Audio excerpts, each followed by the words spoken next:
dijimos que íbamos a abrir este capítulo de lo que era cómo operaba este deducible que tiene el GES.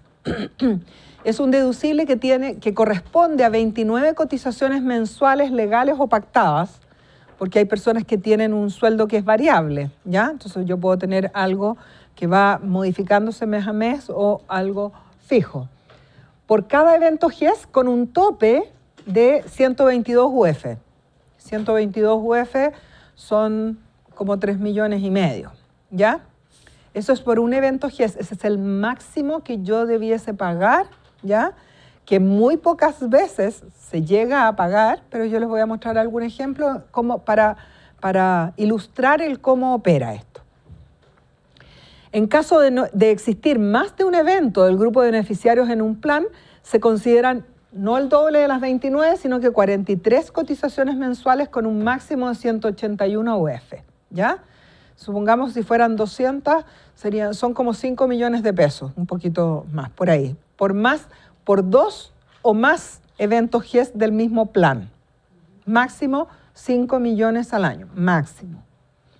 En realidad yo voy a ir, ¿y cómo voy a ir aportando? Esto no es el deducible del auto, que para llevarlo al taller y que para que me abran el capó al auto o lo empiecen a mirar, yo tengo que pagar las 5 UF de mi plan. No es que yo lo pague en forma anticipada.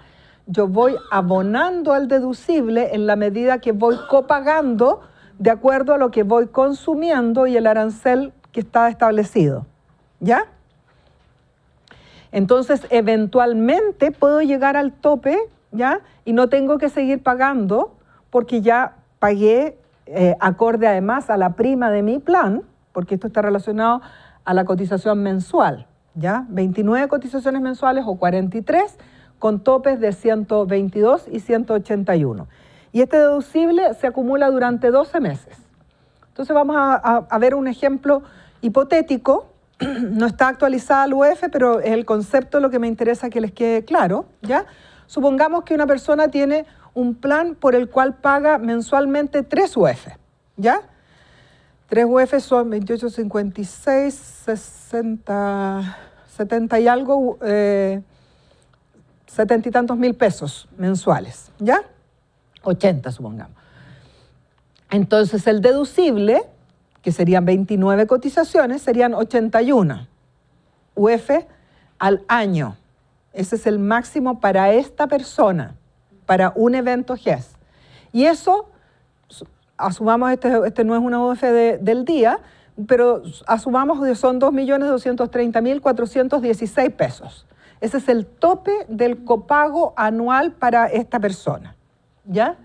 Y a esta persona le diagnostican una insuficiencia renal crónica terminal y le dice usted tiene que iniciar diálisis, hemodiálisis, ¿ya? Entonces lo primero que le vamos a hacer es un acceso vascular con prótesis, que tiene un copago de 211.600 pesos. Y voy a partir con la diálisis, ¿ya? Voy a estar la diálisis tiene un copago mensual de 140.660. Supongamos que estoy 6 meses, entonces tengo que pagar 843.960 pesos.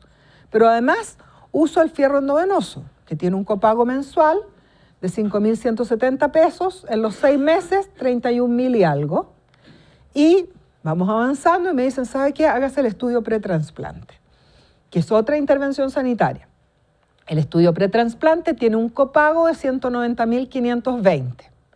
Entonces, con todo lo que yo he hecho, ya tengo abonado al deducible 1.277.100 pesos. ¿Ya? Estoy todavía por debajo de mi techo. Y me quedan entonces 953.000 pesos para completar mi deducible. Y consigo un donante, ¿ya? Y me hago el trasplante. Y el trasplante tiene un copago que está definido en el decreto, ¿ya? De 1.371.040 pesos. ¿Cuánto tengo que pagar yo? Solo lo pendiente, los 953.000 pesos, ¿ya? O sea, aquí ya me estoy ahorrando ya 400 y tantos mil pesos de copago porque yo completé mi deducible, ¿ya? Dado el consumo de prestaciones y los copagos que tengo que realizar, yo ya llegué al tope del deducible. Entonces el resto del año, ¿ya? En que tengo que usar drogas inmunosupresoras, ya que tiene un arancel mensual de 71.000 pesos y en esos 5 meses serían 357.000 pesos, tampoco pago nada. Porque yo ya completé mi deducible, ¿ya? A eso se refiere esta frase que anteriormente salía aquí, que hay una cobertura financiera adicional catastrófica que cubre el 100% de los montos que superen el deducible. ¿Ok? ¿Se entiende ahora? Ahora, en general los copagos son bajos, entonces son pocas las prestaciones o los problemas de salud en los cuales uno puede llegar ya a tener que, digamos, ocupar o llegar al tope del deducible. ¿Qué casos puede ser? Cáncer menor de 15 años, ya, trasplante de médula, implante coclear, ya, insuficiencia renal.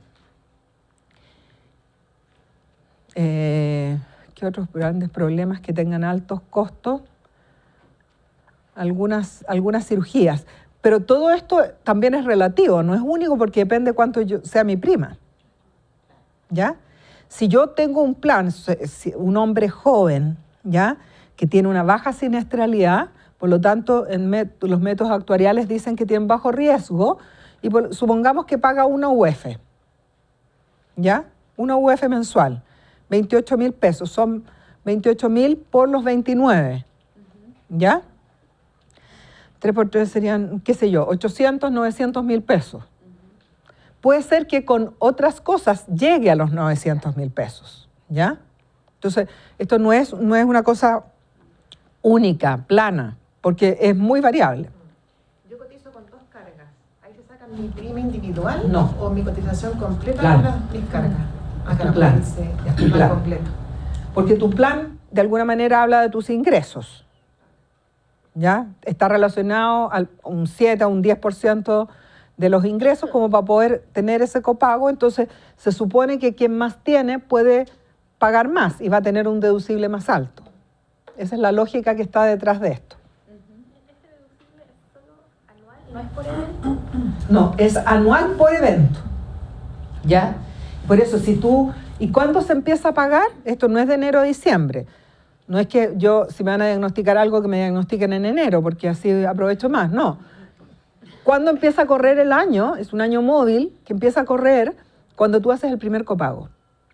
De ahí empieza a correr los 12 meses. ¿Ya? Y si yo tengo, supongamos que ya, me diagnostiquen o politraumatizada, ¿ya? Y después quedé tan estresada que a los meses después, infarto, ¿ya? Tengo un infarto. Y entonces de ahí mi deducible se aumentó a 43 cotizaciones, o sea, de 122 pasé a 181. Pero yo ya voy a haber abonado, ¿ya? Y voy a ir abonado de respecto del primer evento. Ahí empieza a correr ese monto, ¿ya? Ahora sí es importante considerar que dependiendo de cada persona, y por eso que digo que la decisión que una persona toma tiene que considerar todas estas variables, tiene que considerar cómo funciona este sistema, ¿ya?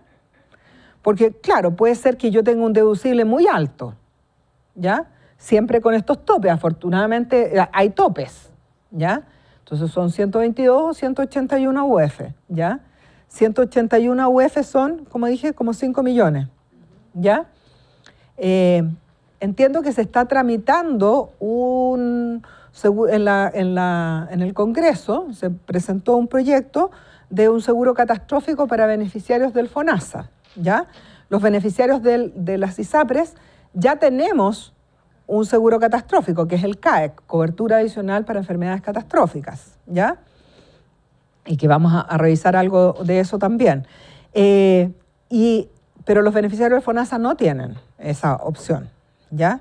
Entonces se está tramitando uno que entiendo que tiene como un deducible como de la mitad de este valor máximo ISAPRE, como 2,5 millones, que no es poco para un beneficiario de FONASA, ¿ya? O sea, en términos relativos, es desproporcionado respecto del deducible máximo que tiene alguien de ISAPRE. Sería la mitad, ¿ya? Y probablemente los ingresos no son la mitad. O sea, no probablemente. Con certeza, los ingresos no son la mitad. Ok, ¿cuáles son los beneficios? Aquí algunos ejemplos. Si es hipertenso, el tratamiento de la hipertensión que incluye atención profesional, de profesionales, médico, enfermera, nutricionista, etc.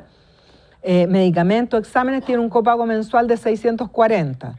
Puede ser que hoy día haya variado eso un poco, pero es para ver el orden de magnitud, ¿ya?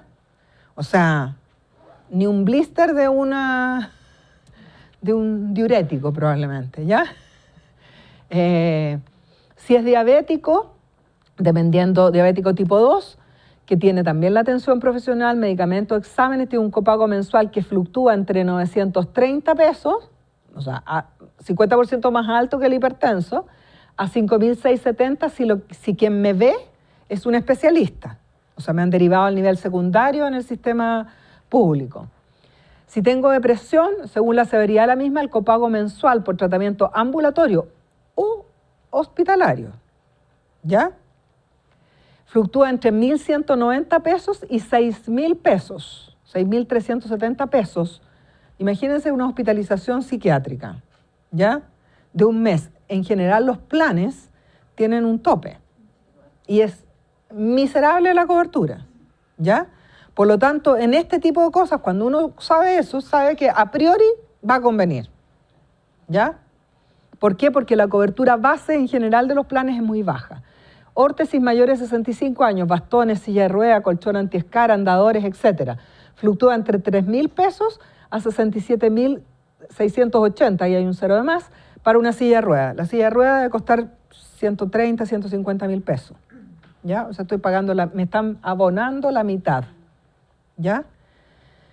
El otro día una colega dice, ¿qué puedo hacer? Tengo que comprar una silla de ruedas a mi mamá y un colchón antiescara y no sé, no tengo la plata porque ha bajado la consulta. Entonces digo, ¿y el GES? ¿La tienes de beneficiario el GES? No tenía idea. Entonces casi yo era una santa porque le había dado la solución de algo que es obvio que lleva vigente 10 años. ¿Ya? Eso es solamente para ilustrar que nosotros no sabemos a ciencia, no tenemos idea de todos los beneficios que están ahí, que están disponibles y por los cuales estamos pagando. Porque, ¿hay alguien beneficiario de FONASA aquí? Ya, tú eres la única que no está pagando por estos beneficios. ¿Ya? Pero el resto, si están en ISAPRE, estamos pagando una prima adicional. Y que no es baja, que es por cada uno de las personas del plan. Y no sabemos los beneficios y no los aprovechamos, ¿ya? Entonces, todos tenemos que saber y todos tenemos que ayudar a socializar y a difundir esto de modo tal de que efectivamente se use, ¿ya? Porque es un derecho que está establecido por ley, ¿ya? Bueno, las ISAPRES que tienen una cobertura adicional de enfermedades catastróficas, a propósito de la creación o de la aparición del GES, crearon este beneficio que se llama GES-CAEC, ¿ya? Que complementa las garantías del GES cubriendo exactamente la brecha entre lo que está garantizado y lo que está protocolizado, es decir, lo que está en las guías clínicas, ¿ya? Brecha existe por incapacidad de la red a nivel nacional, por falta de recursos financieros, por falta de práctica, etc. Y los ejemplos ya se los he dado en términos de angioplastía, trasplante de médula en linfoma, etc. ¿Cómo opera este tema del GES-CAEC? Si una persona, beneficiario de ISAPRE, presume una enfermedad catastrófica, aquí no hay un monto estimado, no hay nada.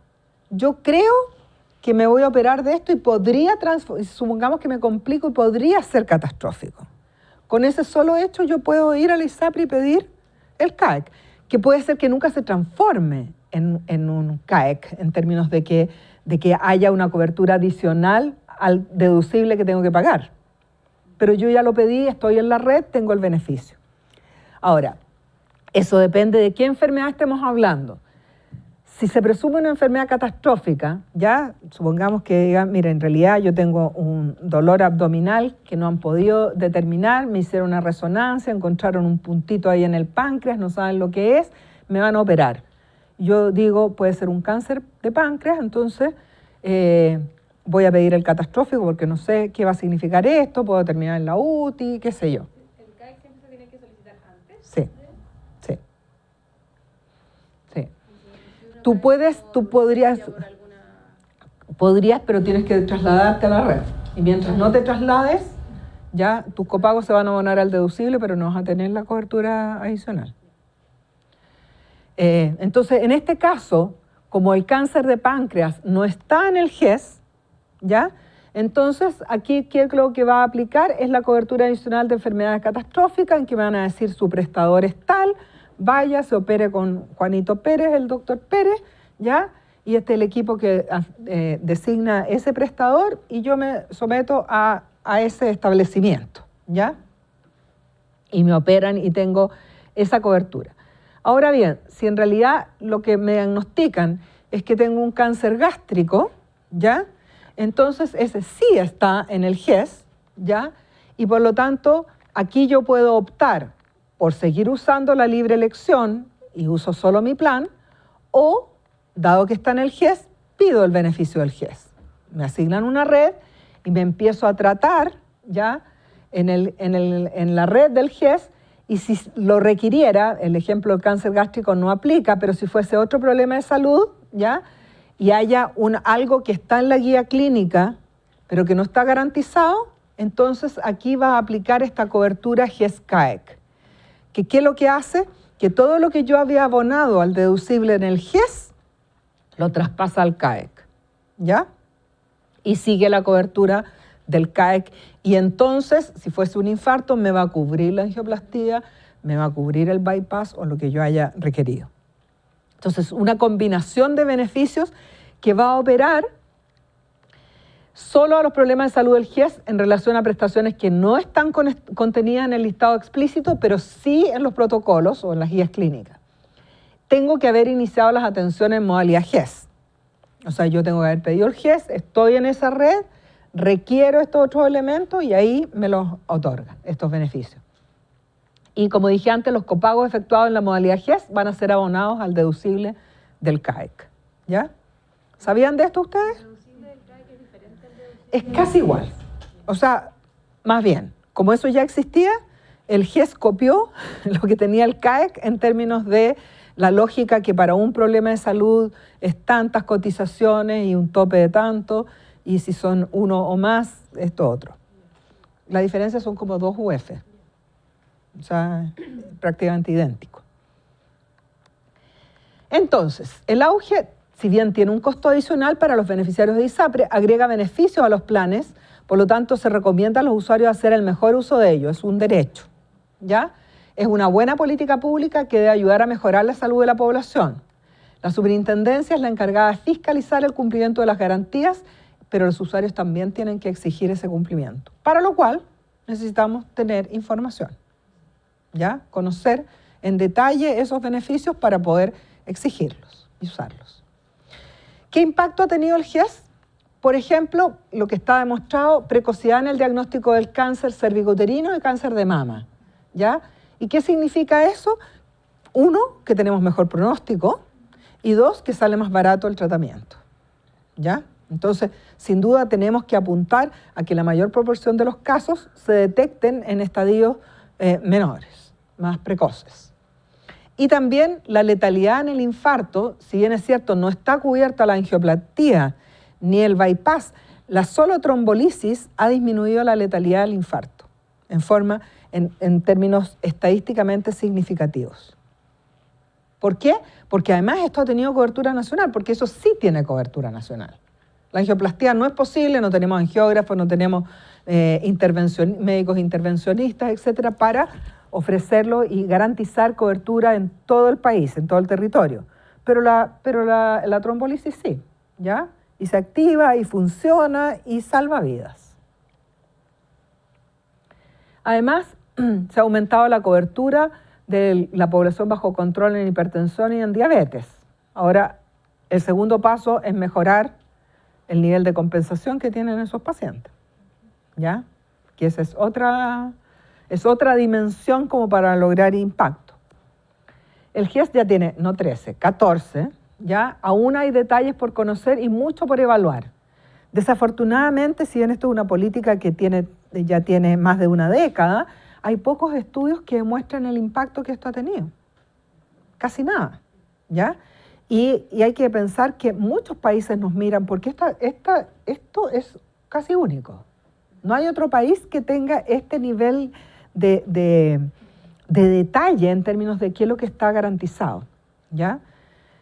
Otros países que lo han intentado tienen una cosa mucho más ambigua y que finalmente no opera. Si bien es cierto, no es que esté esto operando, funcionando perfectamente, pero sin lugar a dudas respecto de lo que era el año 2004, ha habido mejoras. Ha generado listas de espera no GIES también, porque cuando uno prioriza, está levantando un tema y si no agrega recursos, postergando otros, ¿ya? Está eligiendo en base a ciertas variables que desde el punto de vista de la salud pública tienen peso. Acá preguntan, si no doy aviso que necesito usar el CAEC y lo llego a necesitar, ¿no cubre? Si yo ya estoy usando la libre elección, ¿ya? Durante ese periodo puedo pedir usarlo porque puedo tener distintas fases del tratamiento. Supongamos que yo me operé por un cáncer en una institución, pero después de eso tengo que partir con las quimioterapias. Yo puedo pedir el CAEC para toda esa otra fase del proceso asistencial que me queda.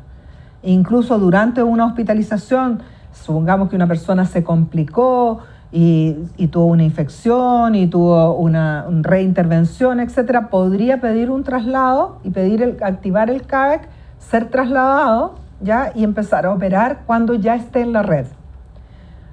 Todos los gastos, los copagos previos a ese traslado van a ser abonados al deducible, pero no va a tener la cobertura adicional, ¿ya?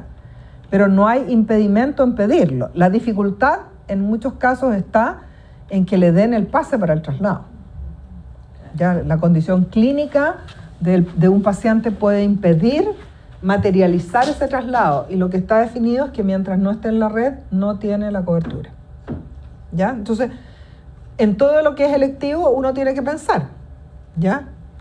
Esto tiene alto riesgo, tiene bajo riesgo, claro, si me voy a operar de la vesícula, de varices, es poco probable que me vaya a complicar tanto como para estar en una condición catastrófica.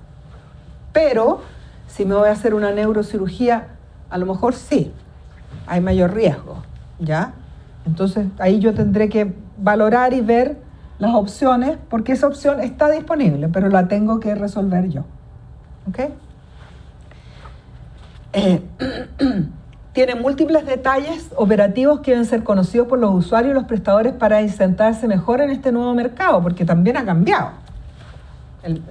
El sistema de salud cambió post-GES, ¿ya?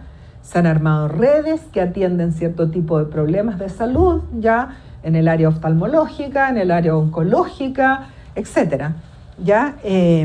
Y efectivamente esto puede ser, digamos, ha generado cambios. Ha generado cambios en términos de mejorar la cobertura para ciertos productos que antes era muy difícil obtener, ¿ya? Ciertos medicamentos o ciertas cirugías, etcétera, que siendo de alto costo no era fácil acceder. A través de esto se puede acceder, ¿ya? Entonces eso es importante conocerlo. Y la aplicación del GIES genera incentivos y fuerza en sus actores y mueven el mercado de la salud, ¿ya? Tanto a los usuarios como a los prestadores. Entonces ahora vamos a entrar en esta cuarta garantía, que es la garantía de calidad, ¿ya? Que está definida como parte de esta ley cuando estoy hablando del GIES, pero que finalmente impacta en todo lo demás. ¿Cuál es la definición que hace la OMS respecto de la calidad? Asegurar que cada paciente reciba el conjunto de servicios diagnósticos y terapéuticos más adecuados para conseguir una atención sanitaria óptima, teniendo en cuenta todos los factores y los conocimientos del paciente y del servicio médico y lograr el mejor resultado con el mínimo riesgo de efectos iatrogénicos y la máxima satisfacción del paciente. Se han descrito distintos ámbitos o componentes de la calidad asistencial: la efectividad, la eficiencia, la competencia profesional, la accesibilidad, la satisfacción, la adecuación, la continuidad y la seguridad. ¿Cómo ha ido cambiando esto a través del tiempo? Esta es una materia que, si bien es cierto, con el GES se levantó, pero que en nuestro país ya se estaba trabajando hace muchos años, en forma bastante más acotada, ¿ya? Pero se estaba trabajando en términos del control de la calidad y específicamente centrada en el control y la prevención de las infecciones intrahospitalarias, ¿ya? Y eso sí partió hace más de 30 años, ¿ya? Incluso años atrás se hacía acreditación en infecciones, ¿ya? Esas fueron las primeras acreditaciones. Yo soy salubrista, soy epidemióloga y por lo tanto también trabajé en esa temática, fui acreditadora y claro, las variables a evaluar eran distintas. En esos años nosotros íbamos hasta las centrales de alimentación, porque los brotes, ¿ya? Los brotes por alimentación no eran pan de todos los días, pero existían. Hoy día prácticamente eso no existe, ¿ya? Íbamos y mirábamos, bueno, algunas cosas coincidían y otras eran totalmente distintas, pero el enfoque estaba específicamente en infecciones que en ese entonces llamábamos infecciones intrahospitalarias, hoy día infecciones asociadas a la atención de salud. Y teníamos entonces esa primera fase que fue el control de calidad. Hoy día nosotros tenemos la garantía de la calidad. Garantía de la calidad que en nuestro país está centrada en la atención del GES, porque está asociada al GES, ¿ya? Para ser prestador GES, dependiendo de un ordenamiento del decreto, en cuanto a fechas, yo tengo que estar acreditado. Si no estoy acreditado, no puedo ser prestador GES. Y tenemos que llegar en algún momento a la mejora continua de la calidad. Y esta se trabaja en 3 niveles: macrogestión, que es el nivel más alto en la toma de decisiones y políticas gubernamentales, como por ejemplo decidir que efectivamente la calidad es un elemento importante y que va a ser medida, ¿ya? Y que va a ser evaluada a través de los estándares definidos, ¿ya? Y que son estándares mínimos. Eso no se les puede borrar de la cabeza. Lo que está establecido son los mínimos, no es un gold standard. Son los mínimos cumplimientos que tenemos que tener respecto de la calidad. La mesogestión es lo que, por ejemplo, en mi rol actual, yo soy subdirectora de calidad de una red de prestadores privados que tiene 9 clínicas y 30 y tantos centros y centros médicos y centros dentales, clínicas dentales. Entonces, hay alguna normativa que nosotros definimos en forma centralizada para esa red. Esa es como la mesogestión, ¿ya? Yo voy a definir y voy a supervisar el cumplimiento y voy a tener indicadores que me hablen de las caídas, que me hablan de la traza de biopsia, que me hablen de algunas cosas específicas. Voy a definir cuáles son mis resultados críticos para toda la red, etcétera, etcétera. Ahí estoy haciendo esa gestión intermedia, ¿ya? Que es aplicable a un conjunto de establecimientos. Lo mismo puede ser un servicio de salud, que tiene algunos establecimientos hospitalarios y tiene establecimientos de ambulatorios. Y hasta que llegamos a la microgestión, que es el contacto directo con el paciente, ¿ya? Que es donde ocurren las cosas, finalmente, ¿ya? El diseño de la calidad tiene que definir procesos. Y esos procesos tienen que ser seguros y tenemos que determinar cuáles son los puntos de riesgo, de modo tal de poner barreras, ¿ya? Y controlar esos riesgos, mitigarlos, de modo tal de que no se produzca daño al paciente, ¿ya? Y velar por la seguridad de los mismos. Los criterios de evaluación que se utilizan son herramientas o referentes con los que se mide el nivel de calidad de un producto o servicio, aspectos o requisitos relevantes propios de cada servicio o producto. Ahora, el primer paso, si yo voy a crear un establecimiento, supongamos que voy a poner un centro médico privado, ¿ya?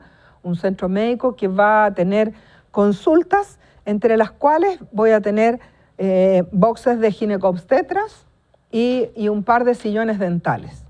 Ese solo hecho de tener boxes de ginecobstetricia y atención dental requiere autorización sanitaria porque esas son consideradas salas de procedimiento. El box regular de atención no lo requiere porque no hay procedimientos. Allí sí lo hay y requiere una autorización y requiere el cumplimiento de ciertas exigencias respecto de infraestructura, de equipamiento, ¿ya? Y de recursos humanos asociados que entonces vigila la Seremi que se cumplan para dar esta autorización sanitaria. Entonces, cada vez que yo estoy creando algo que tiene una solicitud expresa o modificando algo, yo tengo que comunicárselo a la Seremi, ¿ya?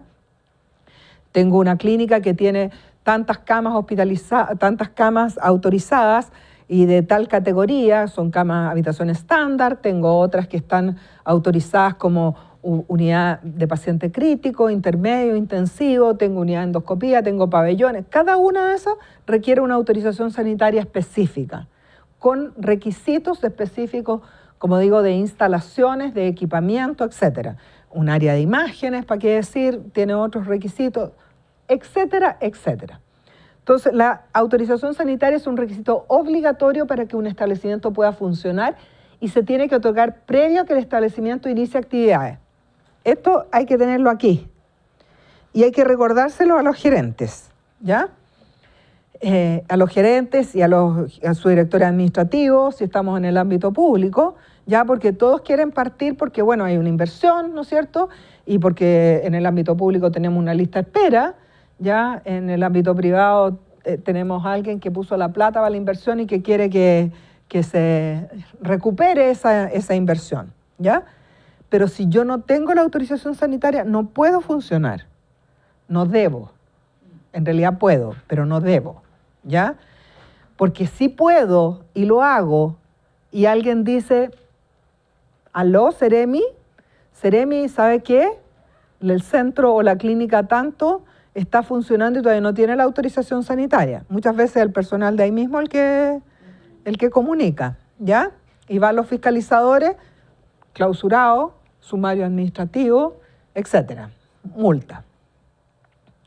¿Por qué? Porque no debe ser, tiene que completar el proceso y uno tiene que saberlo a priori, ¿ya? Cuando dicen eso los gerentes, yo les digo, bueno, ustedes saben que este proceso es así, ¿ya? Considérenlo en parte de la inversión, no me vengan a decir a mí, o sea, calidad no te va a autorizar nunca que partas antes. Si tú quieres correr el riesgo, tú pones la firma, porque yo no la voy a poner, ¿ya? Porque efectivamente está vulnerando una normativa. Uno puede estar en acuerdo, en desacuerdo, uno puede considerar que en esa esquina el semáforo no debiera estar, que a lo mejor con un ceda el paso sería suficiente, pero si está el semáforo y está en rojo, yo tengo que detenerme, ¿ya? Así es absolutamente equivalente. Y si no paro y me pillan, algo me va a pasar, ¿ya? Aquí pasa lo mismo. Si funciono sin autorización sanitaria, puedo ser sancionado, clausurado, etc. ¿Sí? Si yo tengo un centro de salud que ya está autorizado y hago una modificación, ¿puedo seguir funcionando? Puedo seguir funcionando en todo lo que está autorizado, pero aquello que modifiqué, ¿ya? No lo puedo usar hasta que... Supongamos que yo tengo una unidad de endoscopía y tengo 2 salas de procedimiento autorizados y estoy haciendo una tercera. Y ya tengo todo listo, tengo el equipo, tengo todo, ¿ya? Incluso me hicieron la visita, la Seremi, y me hizo unas observaciones, ponga los cajones para este otro lado, y yo cumplí todo eso, ¿ya? Y le mandé las fotos y constancia. Claro, yo estoy más cerca de obtener la autorización sanitaria. Probablemente no voy a tener ninguna observación desde el punto de vista de la calidad, no estoy poniendo en riesgo a los pacientes, pero no tengo la autorización sanitaria. Y mientras no la tenga, no debiese partir. Lo mismo si aumento las camas, tampoco puedo usar Claro. esa cama. No. Y eso es importante también, todas las modificaciones. Y en el área de la salud, en lo público y en lo privado, somos expertos en cambiar. Mira, no, ahora vamos a poner acá porque, mira, no, porque me va a llegar otro escáner, entonces esto que tenía aquí lo voy a cambiar acá, y entonces aquí tengo el espacio, etcétera, etcétera. Todo eso requiere una autorización, ¿ya? Y esa autorización muchas veces cuando son cambios mayores, uno tiene que, la lógica y lo que la Ceremi le gusta, ¿ya? Porque además no todas funcionan igual. Uno esperaría que los criterios fuesen comunes, pero no son estrictamente iguales. Entonces uno tiene que presentar por el proyecto. Mira, yo tengo esto y en esta área, esta es un área nueva o esta área la voy a transformar, esto lo voy a trasladar acá. ¿Qué te parece? Me autoriza y yo llevo los planos, ya la propuesta, y que vaya desde ahí, porque si no, después te dicen no, y tú puedes perder mucho dinero, ¿ya? Que nunca está de más. Y como decimos aquí en Chile, tenemos que entrar a picar, ¿ya? Tenemos que entrar a picar y transformar, y eso es tiempo y mucha plata. Entonces, finalmente, lo que uno tiene que conseguir en las instituciones públicas o privadas es que haya un trabajo colaborativo entre el área administrativo-clínica, ¿ya? Que desarrolle estos proyectos en forma conjunta, ¿ya? Y que efectivamente vea la conveniencia de utilizar mejor un determinado espacio, pero también, y que esté calidad ahí diciéndole, por este lado no, porque tienes que tener una circulación, porque qué sé yo, porque tiene que estar no directo a la calle, miles de consideraciones, ¿ya? O porque vas a tener que plomar todo esto porque perdiste todo lo que tenías allá y vas a tener que, si lo cambias y pones imágenes acá, tienes que rehacer todo esto y eso te va a salir finalmente más caro, ¿ya? Entonces, yo siempre promuevo el trabajo colaborativo, ¿ya? Eso va a salir, finalmente va a ser más rentable que cada uno, que el área de proyectos trabaje solo y en último, cuando llegue la Ceremi y le haga todas las observaciones y calidad no dijo nada, no, porque nadie le preguntó, calidad no sabía que iban a hacer, que estaban mirando este proyecto, ¿ya? Entonces ahí lo que uno tiene que hacer es el trabajo de equipo. Pero es muy importante. Bueno, lo que decía, los hospitales construidos y funcionando antes de febrero del 2006 tienen una autorización sanitaria por ley. Los que fueron construidos después tienen que solicitar la autorización sanitaria a la Ceremi regional respectiva previo a su funcionamiento. Es importante tener presente que la solicitud de autorización sanitaria se efectúa previo al funcionamiento y también cuando existan modificaciones. ¿Qué se ve en la autorización sanitaria? Hay requisitos de estructura y de organización. Estructura, recursos humanos, planta física, equipamiento, organización, los manuales de organización y funcionamiento. Todo eso es relevante. Pero ahí me di cuenta de que en realidad nosotros pedimos, pero no validamos, no valoramos tampoco, ¿ya? Y la perspectiva cambió brutalmente desde el momento en que, a pesar de que yo no le hice el reconocimiento, ustedes son súper importantes y todo, pero dado que estaban ahí, dado que tenían que participar y dado que entendieron que no era armar carpetas, ¿ya?, para un proceso de acreditación, sino que era resguardar la vida de algunos pacientes, su trabajo era así de importante, entonces la parada es otra, totalmente distinta. Pregunta. Un alumno pregunta, ¿qué pasa con las instituciones públicas no acreditadas? ¿Hay nuevas fechas para cumplir esta garantía? Las fechas están en el decreto, ¿ya? El último decreto establece justamente este calendario de exigencia de las acreditaciones para los prestadores. Ahora, los prestadores de atención abierta, si volvemos atrás, nosotros vemos abiertas de alta complejidad en julio del 2018, abierta de mediana complejidad 2019. De baja complejidad no están definidos, ¿ya? Se supone que tenemos 3 años más para un nuevo decreto, ¿ya? Entonces, dependiendo qué categoría tiene, es el plazo que tiene que cumplir para ser prestador GES. Como decía anteriormente, por ejemplo, los centros de esterilización no están en ese calendario aún, ¿ya? Los centros de atención dental tampoco.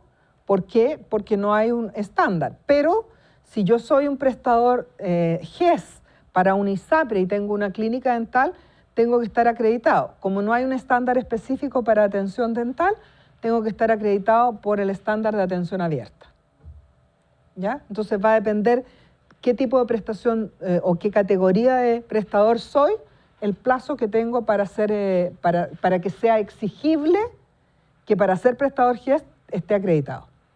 No sé si se entiende. ¿Sí? Doctora, esas fechas son tanto para público como para Para privado. todos. Esto es igual para públicos y privados. O debe ser igual para públicos y privados. ¿Ya?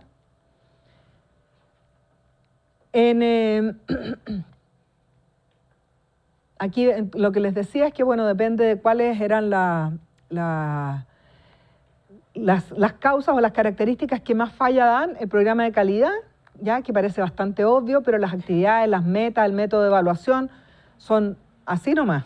Entonces no cumplen también. Y esas son obligatorias, por lo tanto, generan rechazo o fracaso de la acreditación. Trazabilidad de biopsia. Súper relevante y complejo. No es lo mismo, ya, que a mí me extravíen una muestra de sangre de un examen de laboratorio o el resultado de un electrocardiograma a que se pierda una pieza operatoria. Fui a Pabellón, tenía esta cosa en el páncreas, me sacaron un pedacito de páncreas que se iba a biopsia y se perdió. ¿Se perdió? ¿Qué hacemos? Me llevan a Pabellón de nuevo. Puede ser que el pedazo de páncreas que me saquen ahora no tenga nada, pero lo otro sí tenía. Es irrecuperable. ¿Ya? Me sacaron un lunar, me sacaron todo, pero se perdió. ¿Qué era? Dios dirá. Entonces, trazabilidad de biopsia es una característica obligatoria. ¿Y qué significa?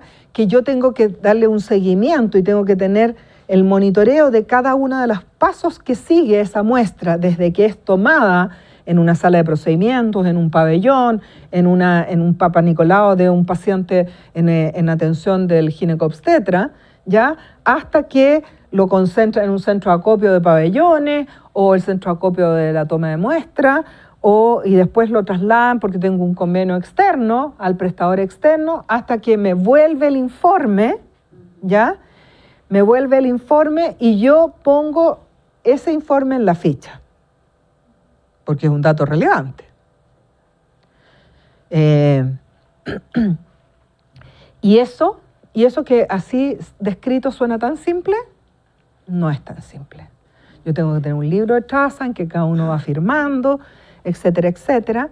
Fíjense ustedes que los exámenes de laboratorio, cuando uno va y le toman varias muestras y le ponen ahí ¿cómo se llama? Las etiquetas con los códigos de barra. ¿Quién usa código de barra para las biopsias? Se escribe a mano. En general se escribe a mano. Lo cual es una paradoja. Porque se me cruce una muestra de laboratorio lo puedo volver a tomar para saber qué es lo que era. En este caso no. Entonces, ese error humano de transcripción es súper crítico, ¿ya? Entonces, como que estamos al revés, partimos con lo más simple, ¿ya?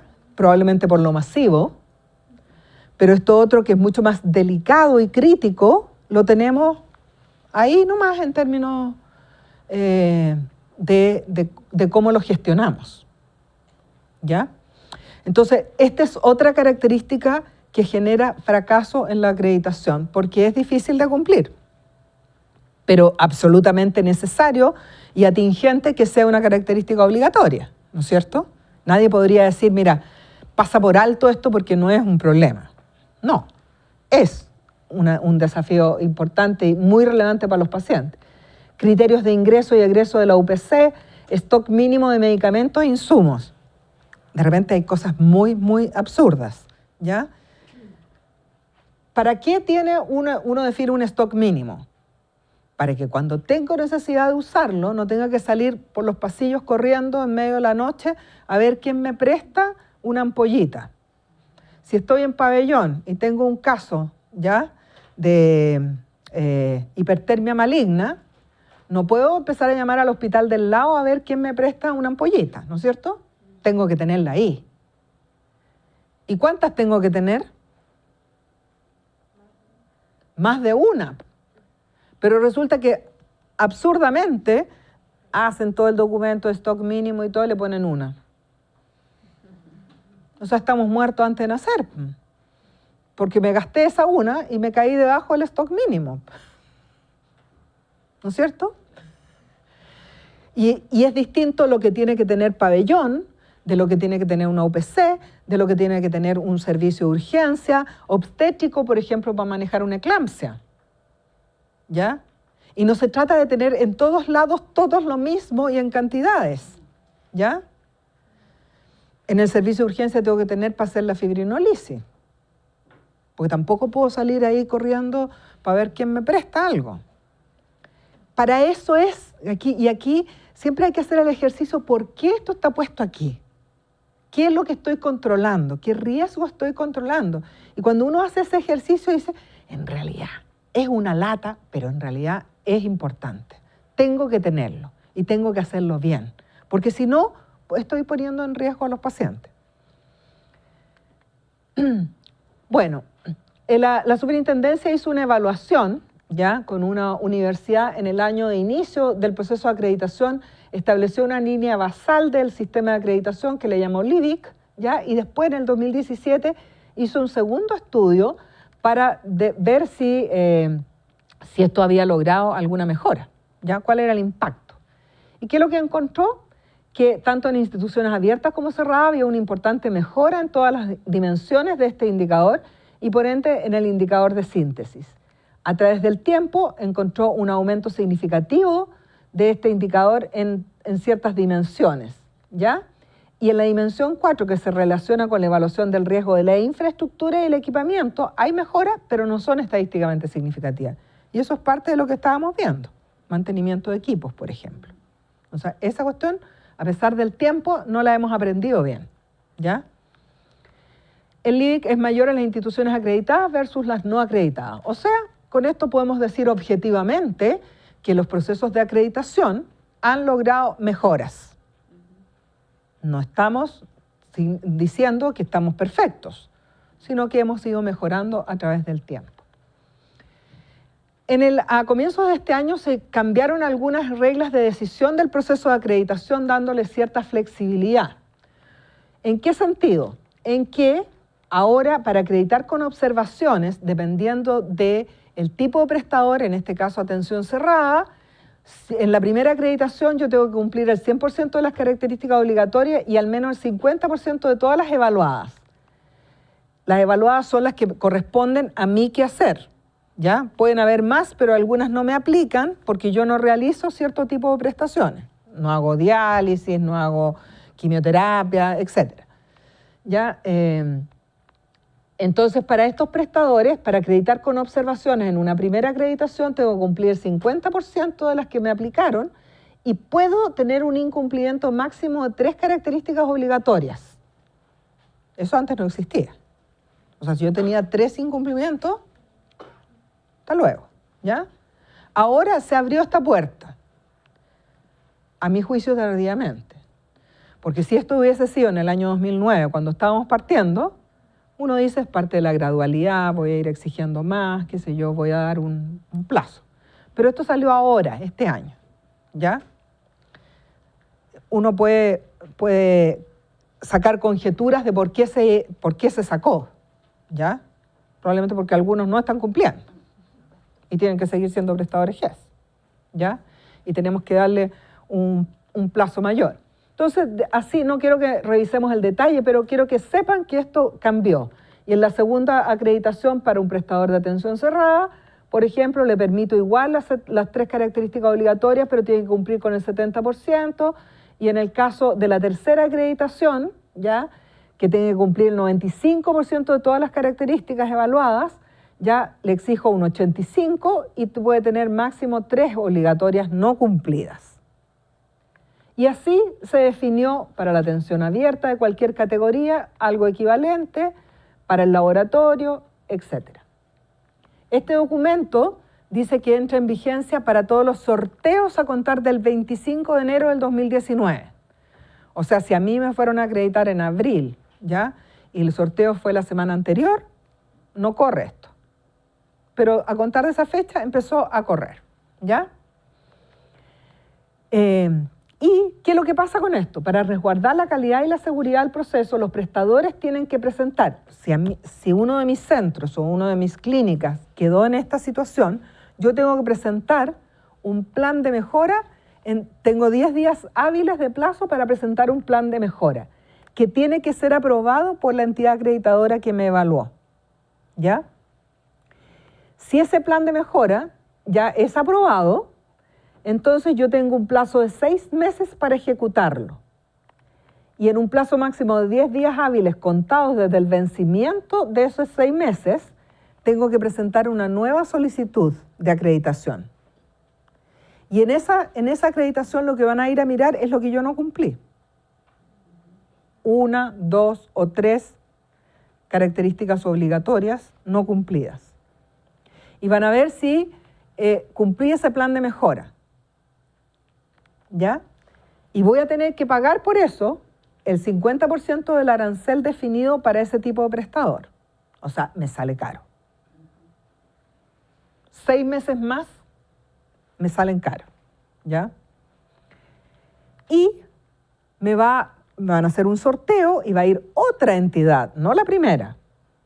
Va a ir otra entidad a evaluar si ahora sí estoy cumpliendo esas características obligatorias que no cumplí antes. Si alguna otra se me echó a perder, esas no van a ser evaluadas.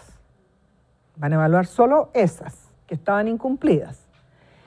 Y si no se ha cumplido a cabalidad el plan, en ese momento ese prestador sale del Registro Nacional de Prestadores Acreditados. Se cayó y tiene que entrar de nuevo de cero. ¿Ya? Si aprobó, sigue en el registro y va a tener la vigencia de los 3 años que habitualmente le corresponden a la acreditación. ¿Se entiende? Lo que me interesa es que entiendan que hay una situación nueva y que tiene esta dinámica y tiene estos plazos. Ahora, ¿por qué nos tenemos que preocupar de la calidad y de la seguridad de los pacientes? Y esta es una materia de la cual se vienen preocupando en muchos países desde hace mucho tiempo. En Estados Unidos, ¿ya?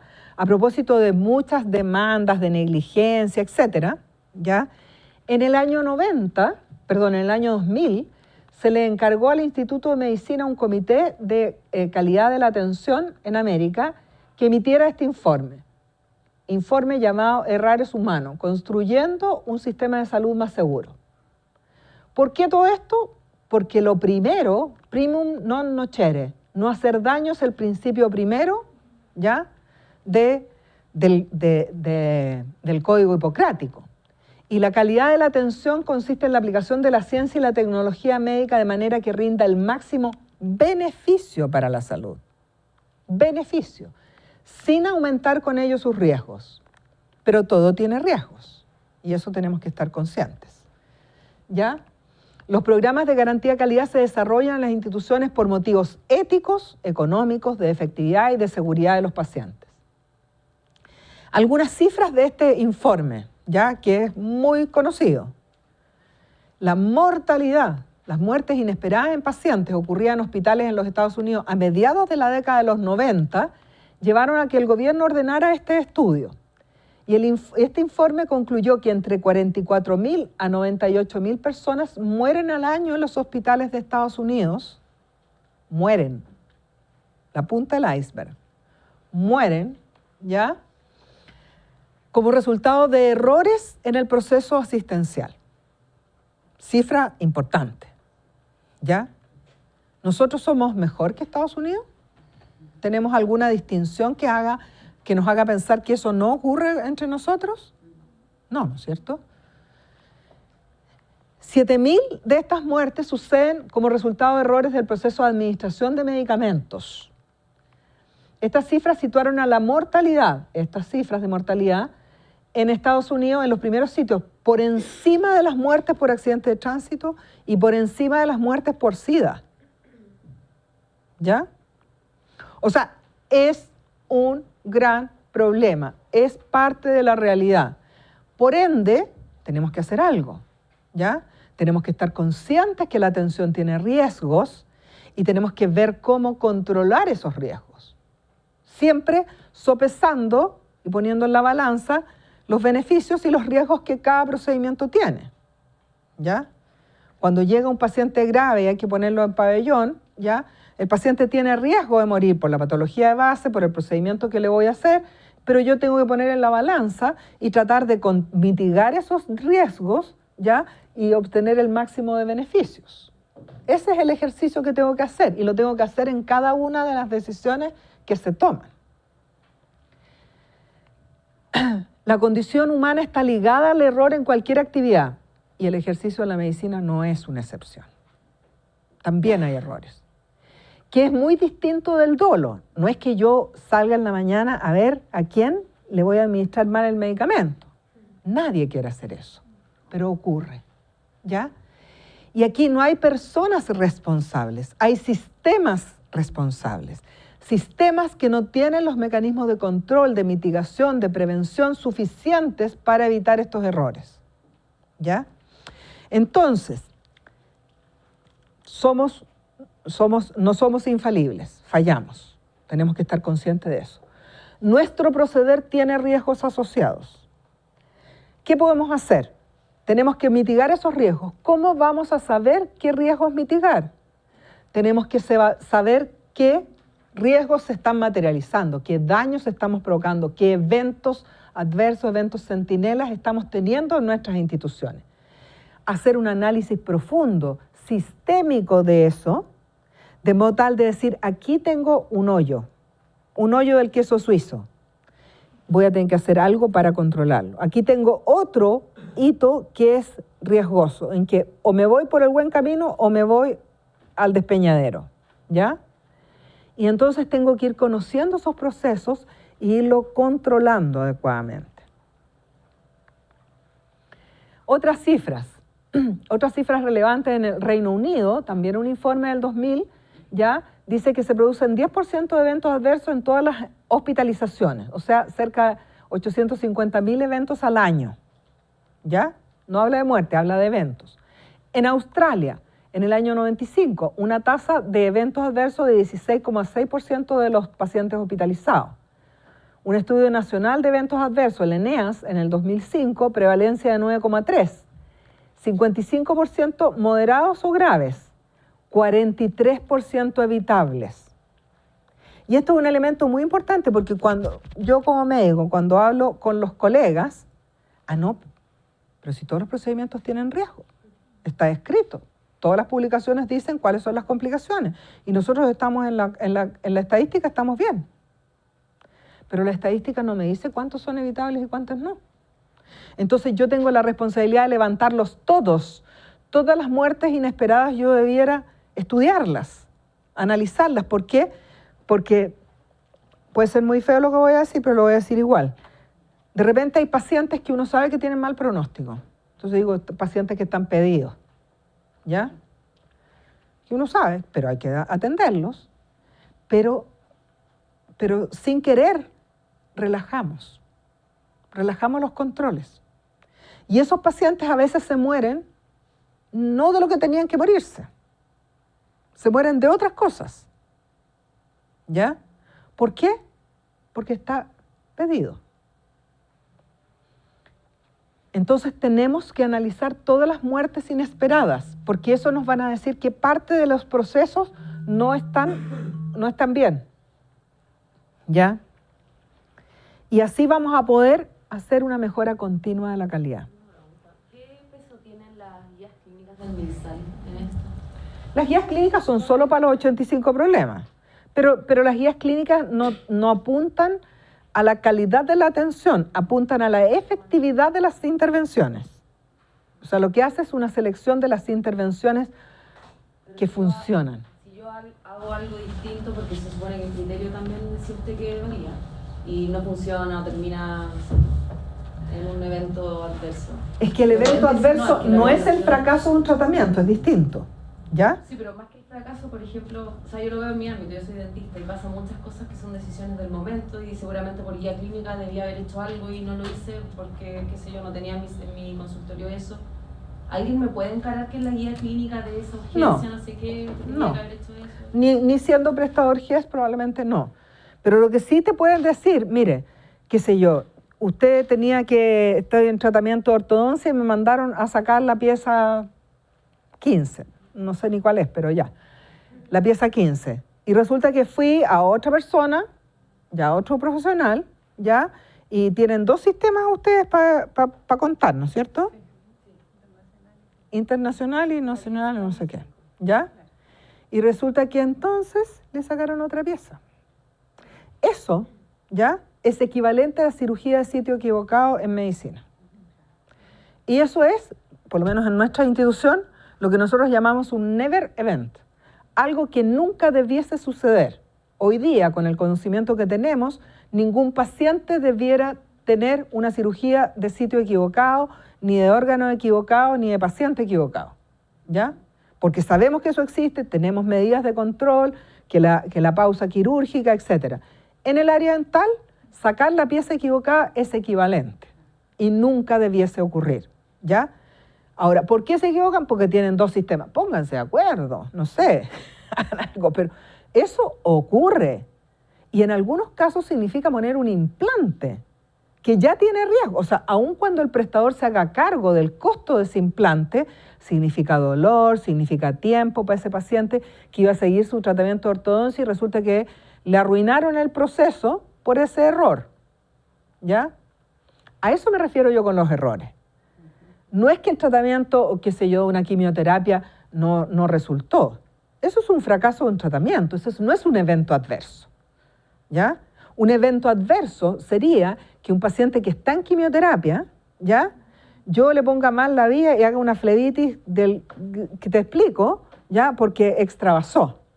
O que le coloque una quimioterapia que no era para él, ¿ya? Eso es un evento adverso. No es una mala evolución de un tratamiento específico. ¿Por qué? Porque primero que nada somos todos mortales, ¿ya? Entonces, la solución a la muerte no la tenemos. Tenemos terapias que postergan la muerte. Porque lo único que hacemos es postergar la muerte, a ciencia cierta, ¿ya? En algunos casos contribuimos más, en otros casos contribuimos menos, ¿ya? Pero lo que yo hablo de eventos es otra cosa, ¿ya? No sé si te quedó clara la distinción. Bueno, distintos estudios muestran que esto finalmente existe y voy a leer aquí en un estudio de medicina intensiva, 60% evitable, 70% evitables en el servicio de urgencia en España. En el Reino Unido en atención primaria, aquí quiero 60, de los graves, 50% eran evitables en un estudio en países latinoamericanos, ya en atención ambulatoria. Estudio de economía de la seguridad en atención primaria también, 20% de la población en países desarrollados sufre un daño, ¿ya?, y un 25% en los países en desarrollo, 80% evitables. Y eso es lo importante. Errores existen y una buena parte son evitables. Y ahí es donde nosotros tenemos que entrar para evitarlo, ¿ya? Nuestros sistemas tienen que tener mecanismos de control. Y las personas que funcionan en esos sistemas tienen que cumplir lo que está definido para evitarlos, sin duda. La seguridad del paciente, de acuerdo a la Organización Mundial de la Salud, es un conjunto de elementos estructurales, procesos, instrumentos y metodologías basadas en evidencia científicamente probada que propenden a minimizar el riesgo de sufrir un evento adverso en el proceso de atención o de mitigar sus consecuencias, ¿ya? Y esto va desde lo que acabo de decir de administrar una quimioterapia equivocada hasta elementos estructurales como que llevo a un paciente a imágenes, ¿ya?, y resulta que se sale una rueda y el paciente se me cae en la mitad del pasillo y tiene una fractura. Eso también es un evento y es evitable, sin lugar a dudas, ¿ya? Una mamá va a mudar a su guagua y el mudador que está pegado a la pared se desprende y se cae la guagua. ¿Es evitable? Sí. Estoy sentada en la sala de espera y estoy con mi abuelita, ¿ya?, y resulta que cede la silla porque está vieja y se cae y tiene osteoporosis y fractura, ¿ya? Nada de lo que estoy diciendo no es una ideación loca que se me ocurra. Todo eso ocurre y ocurre probablemente todos los días en alguna parte de nuestro país, ¿ya? Entonces, no es solamente lo clínico lo que tenemos que cuidar. Mientras tengamos un paciente dentro de nuestras instalaciones, tenemos que cuidar. Ya voy a ver al doctor y vengo para acá y tengo esta cuestión y pum, me caigo y me fractura nasal. Pero usted, no, es que usted iba mirando el celular. Oiga, pero aquí esta cuestión está desprendida. ¿Ya? Entonces, usted no puede tener esto aquí, en esas condiciones, porque cualquier persona se va a caer. ¿Para qué decir?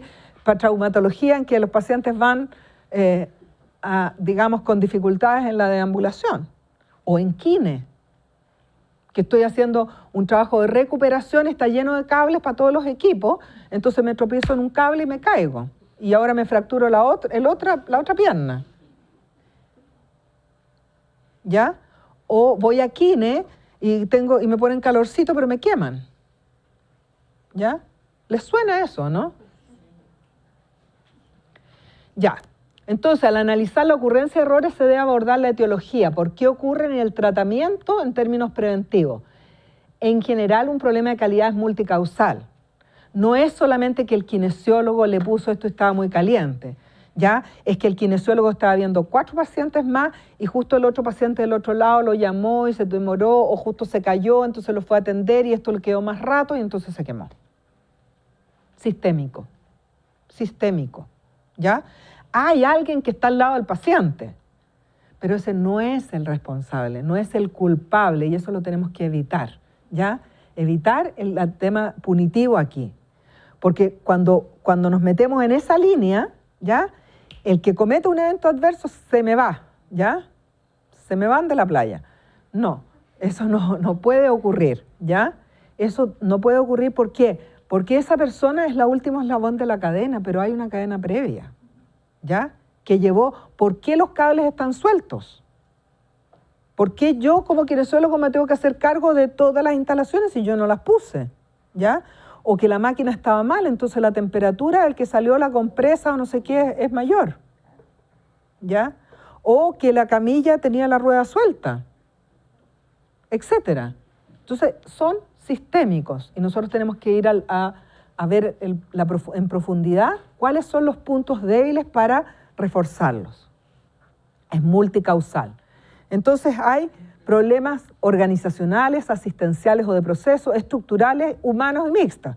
También a esto se suma que yo o la enfermera que tenía que administrar esto, estoy preocupada, tengo a mi hija enferma, tengo que ir más rato a inscribir al otro niño al colegio y miro la hora y mi compañera de turno que tenía que llegar no ha llegado, entonces ya vamos terminando, ¿ya? Y la contingencia, no sé si voy a tener movilización, etcétera. Todo eso afecta. Entonces, como todo eso afecta, ¿ya? Y no es unicausal, yo tengo que tener sistemas de control. Entonces, para que no ocurra este error en la quimioterapia, cuando yo tengo todo listo, le tengo que llamar a otra persona que me coteje. Valídame tú que es el paciente, que es la quimioterapia, que es la dosis correcta, que es la vía correcta, que es el horario correcto, etcétera. Y yo voy a ser la responsable, pero tú me vas a validar aquí. Entonces ya estoy controlando el factor de distracción. Porque yo puedo haber pasado por alto algo, pero tengo un segundo, ¿ya? Que puede complementar mi visión y tapar mi error. Y puede decir, oye, no, pues, oye, si este es el paciente, el otro paciente, el de la otra sala, ¿ya? Y evitamos. Y eso es lo que llamamos un near miss. Casi. Fue casi un evento, ¿ya? Porque a última hora lo atajé el gol, ¿ya? Iba directo, pero alguien lo controló. Aparte de mi sistema de control lo contuvo, ¿ya? Iba con el paciente y se me sale la rueda y alcanzo a agarrar al paciente, ¿ya? No se dañó, la rueda se salió. Hay un problema, pero yo contuve el daño. ¿Ya? No alcanzó al paciente. Este análisis causa-raíz permite gestionar la no calidad que subyace independiente del daño. ¿Ya? El análisis causa-raíz es una herramienta cualitativa de análisis retrospectivo de los incidentes o eventos de seguridad cuyo fin es identificar qué, cómo y por qué ocurrieron los incidentes. En este mismo ejemplo que les daba de la quimioterapia, Puede ser que esta segunda enfermera, cuando venga a cotejar, diga, oye, pero tenemos 2 pacientes que se llaman igual. Porque yo acabo de ponerle a un paciente, Luis Castillo, una quimio. ¿Y cuál será? A ver, vamos a ver la receta. ¿Qué es lo que está indicado? ¿Qué lo mandaron mal de farmacia? ¿Ya? Y me dijeron, le pusieron Luis Castillo, cama tanto, pero en realidad era para el otro Luis Castillo que está en la otra cama. ¿Ya?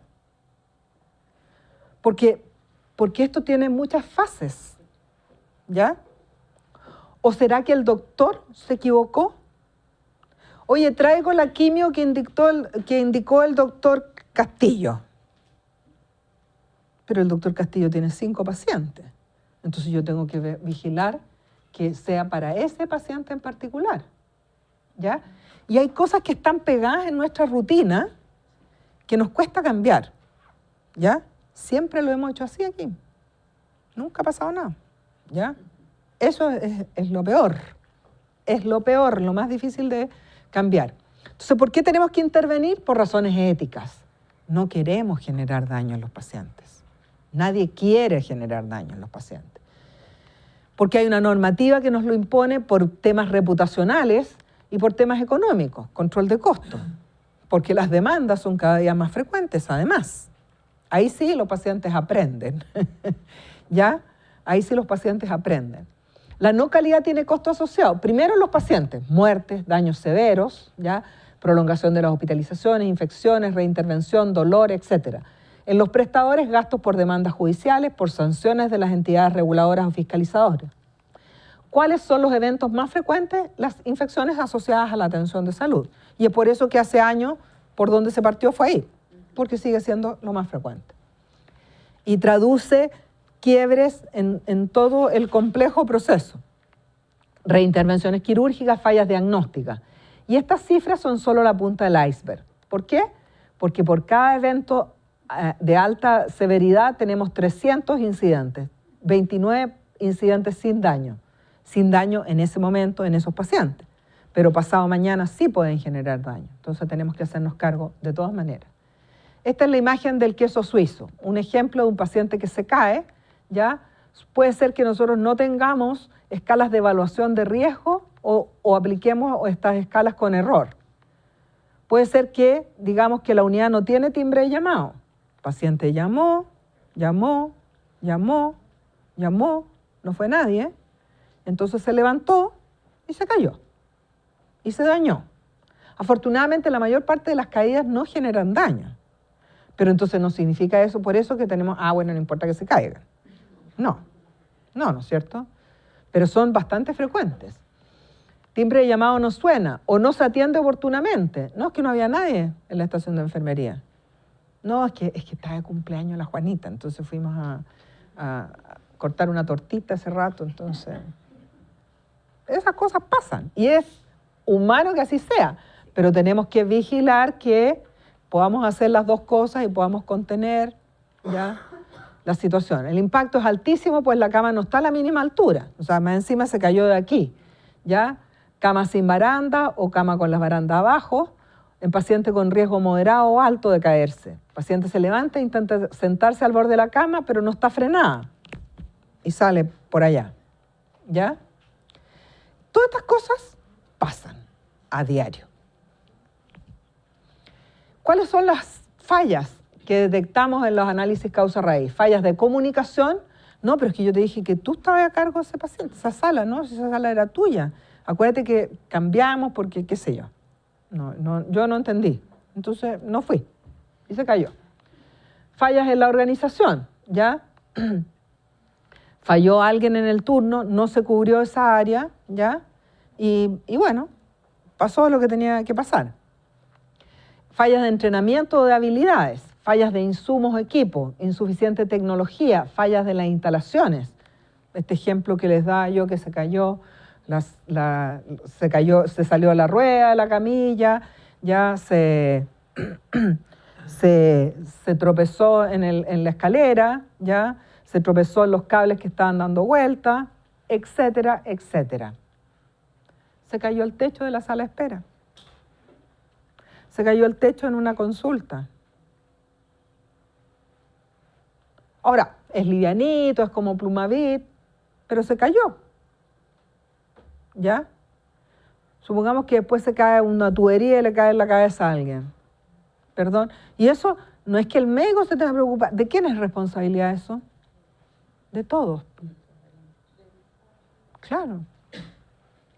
De todos. O sea, cuando yo vi el hoyo y no dije nada, oye, pero mira, está medio suelto. Cada vez que yo cierro la puerta, se levanta esto y después como que cae. Pero bueno, yo pensé que así funcionaba esta cuestión, hasta que de repente, pum, se cayó todo el techo encima de una guagua que está examinando el pediatra. Y ahí sí puede ser un poquito más dañina la situación. Fallas de evaluación del paciente. Este análisis causa a raíz una herramienta cualitativa que hace un análisis retrospectivo de los incidentes relacionados con problemas de calidad, tales como la seguridad, y que lo que pretende es identificar qué pasó, cómo pasó, por qué ocurrió. ¿Ya? Tengo un ejemplo, ya estamos en la hora, un ejemplo que ilustra esto, que es un invento, pero que yo hago y presentado en mi institución, como para decir, aquí todos estamos involucrados, o todos podemos estar involucrados. Paciente pide hora para una endoscopía, ¿ya? Y está definido que tiene que ir con acompañante, pero el acompañante lo dejó y dijo que volvía en un ratito, ¿ya? Y bueno, ¿para qué vamos a decir, vamos a postergar la hora? Entonces ya, que entre. Pero ese día, además, la TENS, que tenía que estar en una de las salas, faltó porque se enfermó. Entonces, la enfermera jefe dijo que alguien que apoya a los ginecobstetras y que retira los PAP se fuera a endoscopía a ayudar. ¿Ya? Le hacen la endoscopía, la paciente no reacciona bien, entonces tienen que colocar una segunda dosis. ¿Ya? Le hacen el procedimiento, todo el tema, va a recuperación, ¿ya? Está esta TENS que era de ginecobstetricia, ¿ya? Y está vigilando a los pacientes. No tenemos monitores, entonces tiene que ser control manual de los pacientes. Y resulta que cuando terminaron la endoscopía, todavía no llegaba el acompañante, ¿ya? Entonces el paciente se quedó en ese box, con cortinitas ahí, ¿ya? Solito, porque no estaba el acompañante, ¿ya? Y el TENS anda dando vueltas, mirando y controlando a los otros pacientes. Y de repente llega el acompañante y va a ver al paciente y le dice, señorita, sabe que yo le hablo y no me reacciona, ¿ya? Y la van a ver y se había profundizado su sedación, ¿ya? Y está en un paro. Y activan la clave azul, porque la TENS que estaba ahí, ni idea, médico en su sala de procedimiento, en la endoscopía, el otro en una colonoscopía, no podían salir, enfermera no había, ¿ya? Había ido a buscar unos medicamentos a farmacia, activan la clave azul y suena una vez y no llega nadie. Y cuando finalmente sale alguien gritando por el pasillo que les ayuden, que tienen pacientes con paro, llega alguien de la urgencia, lo atiende, pero ese paciente queda con daño neurológico por hipoxia permanente. Entonces, tenemos varias cosas aquí, ¿no? ¿Vamos a decir que la TENS es responsable de eso? No, ¿no es cierto? Que el médico que estaba haciendo las atenciones ahí adentro en la sala de procedimientos es el responsable. El sistema es el responsable, porque aquí hubo varias cosas que fallaron, ¿ya? Primero, dejar pasar a un paciente si está definido sin acompañante, a pesar de que está definido que tiene que estar acompañado. Y acompañado, importante, en el proceso de recuperación, porque yo no tengo el personal para estar uno a uno, ni tengo los monitores, y más encima ese día no tenía ni siquiera un personal con experiencia en aquello, ¿ya? Y además me falló el sistema de clave azul, ¿ya? Por lo tanto, producido un evento, que es la profundización de la sedación, ¿ya? Que ahí habría que evaluar si fue oportuno colocar esa segunda dosis o se aceleraron mucho porque había que acelerar el proceso, entonces pasó 30 segundos y no y no se sedó, entonces vamos a ponerle la segunda dosis, cosa que también ocurre, ¿ya? Entonces, este ejemplo, que es un invento, ejemplifica que tenemos ahí muchas cosas por hacer. O sea, si uno tuviera que elaborar un plan de mejora, tiene que ver capacitar al personal, tiene que revisar los procesos, tiene que tener monitores, ¿ya?, que apoyen, porque si yo voy a estar responsable de 8 personas que están en recuperación, ¿ya?, y tengo que ir solo manualmente, en cambio, si tuviera un monitor, por lo menos me podría alertar que algo está evolucionando mal, de modo tal que yo actúe oportunamente. Porque un paciente puede tener una profundización de la sedación, ¿ya? Puede ser hasta una reacción idiosincrática del paciente, ¿ya? Pero yo como sistema tengo que tener una capacidad de respuesta oportuna, ¿ya? Entonces, esto es solo para decir que cuando nosotros analizamos una situación, tenemos que mirar muchos elementos organizacionales. ¿Por qué? Porque ante la falta de un personal se deriva y se destina un personal que no tiene la capacidad ni la experiencia para atender?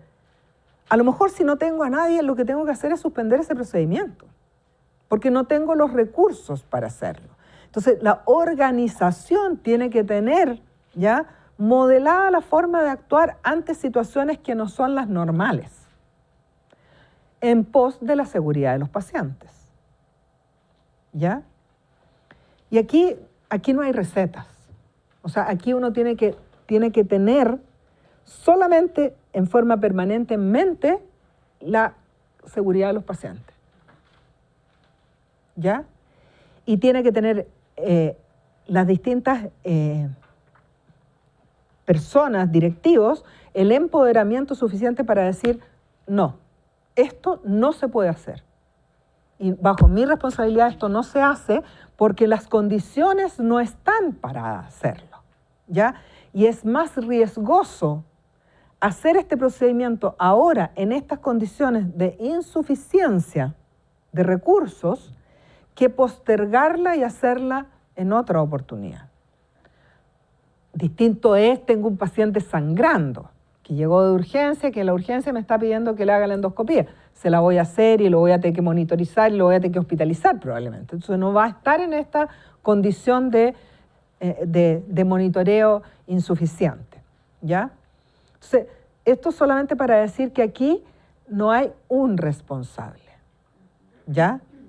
Y así es en la generalidad de los casos. Cuando uno hace un análisis profundo, encuentra que hay eslabones de la cadena, a veces mucho más atrás, que fallaron. Y que entonces es la oportunidad para poner un filtro de seguridad, ¿ya? Y en este caso, miren, el paciente, si se hubiese cumplido el hecho de que no entra a pabellón, a sala de procedimiento, no entra porque no tiene el acompañante, a lo mejor se habría postergado en el día, se habría hecho en otro horario, a lo mejor la clave azul habría funcionado, etc. Pero además, esto fue el conjunto de elementos que se confabularon negativamente para generar ese evento. Y eso ocurre. Entonces, en términos de calidad y seguridad, tenemos que estar pendientes y proyectándonos de los potenciales efectos que tienen ciertas condiciones. Y cuando nosotros diseñamos un proceso o vamos a incorporar una nueva tecnología, tenemos que anticiparnos. Tenemos que anticiparnos y decir, ¿qué riesgos tiene esto? Mire, vamos a partir con, llegó un broncopulmonar o llegó un cirujano tórax que va a hacer broncoscopía. No, pero si nosotros ya tenemos una unidad de endoscopía. ¿Cuál es la diferencia? ¿Hay diferencia? Hay diferencia. Entonces tenemos que mirar qué riesgos, porque va a ser otro perfil de pacientes el que llegue a hacerse ese tipo de exámenes, ya que tiene riesgos inherentes a su condición basal que yo de alguna manera tengo que controlar, ¿ya? Y tengo que ver, primero que nada, a ver, ¿y este doctor que va a hacer esto, por el solo hecho de ser broncopulmonar, está capacitado para hacer esto? o yo tendré que pedirle algún antecedente que me respalde que tiene la experiencia o va a venir aquí a aprender. ¿Ya? Porque hay procesos de aprendizaje, pero son monitorizados. Aquí esto no es docente. ¿Ya? Entonces aquí yo necesito gente que venga, que sepa hacer lo suyo. ¿Ya? No lo puedo autorizar si no tiene las competencias. ¿Ya? Y por otro lado, tengo que tener a alguien, capacitar a alguien o entrenar a alguien que apoye a ese profesional, porque esta es una técnica nueva. No saben usar el equipo, es distinto. ¿Ya? ¿El mismo tiempo de recuperación van a tener estos pacientes? Entonces, ¿se me va a llenar la recuperación porque voy a tener más? ¿Voy a necesitar más personal? O sea, todas esas cosas yo tengo que pensarlas antes, no echarlas a andar y encontrarme con aquello cambio que produje, ¿ya? Que puede ser muy positivo en términos, mira, con esto vamos a terminar la lista de espera de estos pacientes. Regio, pero tiene que ser seguro. ¿Ya? Entonces, si voy a diseñar algo, tengo que anteponerme y pensar en todos estos elementos, porque estas cosas ocurren y una buena fracción de ellas son evitables. ¿Ya? Y el tema de la acreditación de calidad, que muchas veces, y el tema de calidad que muchas veces es considerado fome. ¿Ya? Una vez mi jefe me dijo, es que tu tema, te cuesta llegar a la gente porque tu tema es poco sexy. ¿Ya? Poco sexy, es fome, ¿ya? Entonces no logra entusiasmar a la gente. Pero efectivamente tenemos un deber ético de entusiasmarnos en este tema, ¿ya? Puede ser que no sea sexy, pero es una obligación ética atenderlo. Y por lo tanto entonces tenemos que hacerlo de la mejor manera posible. Y estar conscientes de que estas cosas no es como que, mira, a mí nunca me va a pasar eso. Eso pasa todos los días en todos lugares. Muchas veces no lo sabemos, porque nadie levanta la mano para decir, oiga, este paciente quedó en estas condiciones por esta situación, ¿ya? O yo atajé al paciente que se me venía cayendo porque se salió la rueda, ¿ya? Entonces yo le puse la rueda y bueno, en una de esas a otro paciente se le va a volver a salir la rueda porque la arreglé así nomás. ¿Para qué voy a decir nada? No, tengo que decir, ¿ya? Entonces uno tiene que promover la notificación de estos eventos porque son una oportunidad para mejorar, que requiere esfuerzo, que requiere estrictez y una metodología que efectivamente nos lleve a resultados en términos de esas causas raíz y no lo superficial. ¿Ya? No es que el análisis causa raíz me va a decir es que se le salió el tornillo de la rueda, por eso se salió. ¿Por qué se le salió el tornillo a la rueda? Nunca tuvo tornillo, le habían puesto una cosita, una gotita, qué sé yo, ¿qué pasó ahí? ¿Ya? Entonces, es un tema complejo del cual tenemos que hacernos cargo y que efectivamente es parte de las garantías respecto del GES, pero es un deber ético para todos los pacientes. Estemos o no estemos acreditados, ¿ya? Atendamos o no atendamos pacientes GES, esto tenemos que tomarlo en serio. ¿Ya? Y como no es muy sexy, como me dijeron, entonces tenemos que evangelizar en este tema, estar siempre en la constante y ser perseverantes porque no es fácil. ¿Ya? Eso era calidad y seguridad. Espero que hayan quedado más claros en una serie de conceptos que estaban asociados a esto, pero que es relevante y que yo creo que nos falta muchas veces profundizar. ¿Ya? Y ustedes, como representantes del sector salud, tienen una responsabilidad en la difusión, en la educación, tanto en el ámbito del trabajo como en otros ámbitos como el social también. ¿Ya? Tenemos que educarnos entre nosotros mismos. Eso. Que les vaya muy bien en su prueba. Gracias. Carolina, ¿me ibas a preguntar algo? Es que me quedó una duda en realidad con respecto a la autorización sanitaria. ¿Ya? Porque salía en una parte que los establecimientos que habían sido formados en el fondo previo al 2006 no necesitaban la autorización. Los públicos, ¿sí? Exacto. Pero mi duda es, por ejemplo, ese hospital, bueno, obtuvo su funcionamiento en el fondo previo al 2006, pero después quiso hacer modificaciones. Tiene que presentar la autorización. Ya, eso, Sí. esa era mi pregunta. Sí. Hay que Sí. presentar. O sea, eso fue un corte hasta este momento, regularicemos por secretaría todo esto. Pero de aquí para adelante las reglas siguen. Sí. Sí. relación a la ficha única, por ejemplo, la institución donde yo trabajo tiene ficha electrónica. Pero hay documentos, por ejemplo, yo trabajo en quimioterapia, como las quimioterapias, los protocolos de quimio, que tienen visa del médico, la enfermera y el químico farmacéutico y después se suben a la plataforma. Ese documento escrito o los consentimientos informados. El consentimiento informado tiene que estar en papel. Ya. El consentimiento informado tiene que estar en papel y lo tienes que tener organizado, Sí. tiene que estar disponible. Eso es lo único que te exigen, que esté completo, ¿ya? Y que lo tengas y que puedas acceder fácilmente. No es que tengo que 15 días después te lo voy a conseguir. Pero respecto de las fichas, si tú tienes documentos que están en papel, que puede ser incluso no solamente lo de la quimioterapia, sino que un resultado de una endoscopía, tú lo puedes subir a la plataforma. Lo importante no es que lo registres ahí, es que puedas acceder desde tu ficha. Ahora, si tú tienes un sistema mixto, que es físico y es electrónico en lo ambulatorio y físico en lo hospitalario, tú tienes que tener un gestor, o sea, tienes que tener un documento, un protocolo respecto de ficha clínica que diga cómo se conectan, ¿ya? Y cómo tú te enteras de una cosa y otra y cómo puedes acceder, ¿ya? Vale decir que a lo mejor en el soporte electrónico tú te hayan subido, estas personas tienen hospitalización, ficha tanto, hospitalización tal, diagnóstico, ¿ya? Y tú sepas y te aparezca en tu ficha que esta persona tuvo una hospitalización. Y entonces yo tengo una persona que a las 24 horas yo puedo ir a pedir la ficha, ¿ya? Si es hospitalizado, si es ambulatorio lo tengo que pedir con tanto tiempo de antelación para el control, etcétera. Pero yo tengo que tener un protocolo que defina cómo se conectan y cómo se complementan estos dos medios que forman parte de la ficha única, pero que tienen componentes separados. O sea, el hecho de que estén separados no es por sí solo un problema. El problema es que si no se conectan y tú no tienes definido cómo. ¿Ya? Eso. Bueno, muchas gracias y buenas tardes.